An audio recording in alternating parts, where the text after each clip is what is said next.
ఆదిశంకరాచార్యులు జయంతి ఈ రోజు. ఆయన ఏమి చేశాడో చూద్దాం పదండి. ఆయన 3 సార్లు భారతదేశం మొత్తం పాదయాత్ర చేసి సనాతన ధర్మం గురించి ప్రజలకి చెప్పాడు.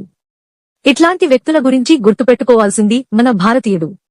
ఈ విషయం ఫస్ట్ టైం వింటుంటే దయచేసి సబ్స్క్రైబ్ చేయండి. హిందూమతంలో ప్రముఖుడైన ఆదిశంకరాచార్య సనాతన ధర్మానికి విశేషమైన కృషి చేశారు. అతను భారతదేశంలో 4 మఠాలను స్థాపించాడు.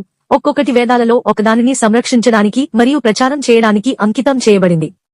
శంకరాచార్య బోధనలు, ప్రత్యేకించి అతని అద్వైత, ద్వైతరహిత తత్వశాస్త్రం, సనాతన ధర్మంలోని వివిధ ప్రవాహాలను ఏకం చేయడంలో సహాయపడింది. ఉపనిషత్తులు, బ్రహ్మసూత్రాలు మరియు భగవద్గీత వంటి కీలక గ్రంథాలపై అతని మేధో పరాక్రమం మరియు విస్తృతమైన వ్యాఖ్యానాలు సనాతన ధర్మం యొక్క సారాంశాన్ని విశదీకరించాయి. శంకరాచార్య వారసత్వాన్ని ఆయన స్థాపించిన ప్రధాన మఠాలకు నాయకత్వం వహించే 4 శంకరాచార్యులు సమర్థించారు. పవిత్ర హిందూ గ్రంథాలను వివరించడంలో మరియు సంప్రదాయం యొక్క సమగ్రతను కాపాడు